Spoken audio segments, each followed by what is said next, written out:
Ready 5 4 3 2 1।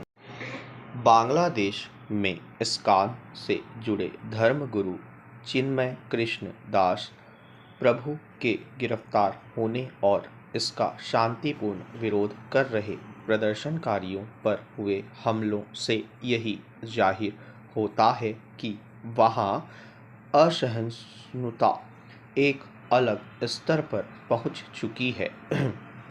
Bangladesh की स्थापना कहने को एक धर्मनिरपेक्ष देश के रूप में हुई थी, लेकिन 80 के दशक में इसे एक इस्लामी राष्ट्र घोषित कर दिया गया। शेख हसीना ने 2011 में संविधान में धर्मनिरपेक्षता को बहाल जरूर किया था, लेकिन इसको लेकर सरकार की प्रतिबद्धता हमेशा से सवालों के घेरे में रही है। तथ्य यह है कि 90% से ज़्यादा मुस्लिम आबादी वाले बांग्लादेश में वास्तविक अर्थों में धर्मनिरपेक्षता तो कभी रही ही नहीं।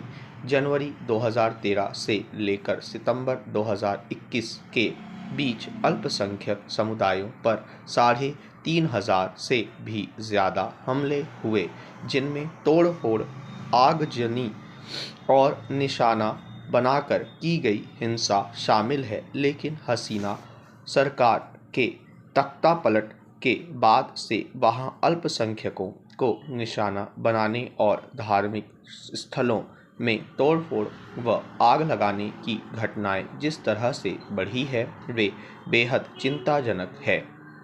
हाल ही में बांग्लादेश के शीर्ष विधि अधिकारी ने संविधान से समाजवादी और धर्मनिरपेक्ष शब्दों को हटाने की जो बात छेड़ी है, उससे वहाँ चल रहे खतरनाक रुझान को समझा जा सकता है।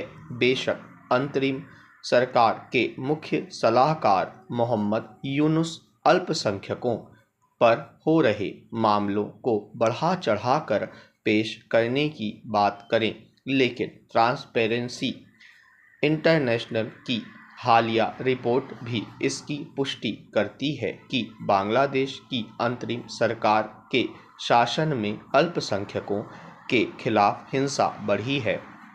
रिपोर्ट यह खुलासा भी करती है कि हसीना सरकार के तख्तापलट वाले दिन यानी 5 अगस्त के बाद से 20 अगस्त के बीच ही अल्पसंख्यकों के खिलाफ हिंसा के 2000 से ज़्यादा मामले सामने आए थे।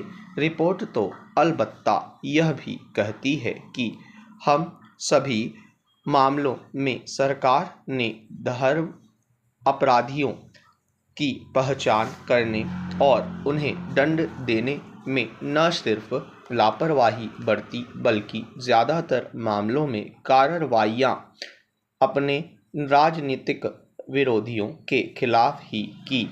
संयुक्त राष्ट्र से लेकर डोनाल्ड ट्रंप तक के इस मामले में यूनुस सरकार से नाराजगी जताने के बावजूद अगर अल्पसंख्यकों पर हमले नहीं रुक रहे हैं, तो यह बांग्लादेश की ढिठता को भी दर्शाता है। अप्रत्यक्ष तौर पर फौज द्वारा नियंत्रित बांग्लादेश में कट्टरपंथी ताकतें हमेशा से हावी रही हैं।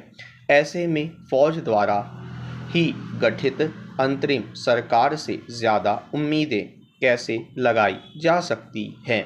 छात्र आंदोलन के बहाने हुए राजनीतिक परिवर्तन के बाद जिस तरह से बांग्लादेश में कट्टरता बढ़ी है, उसे देखते हुए वहाँ के घटनाक्रमों पर गहरी नज़र रखे जाने की ज़रूरत है।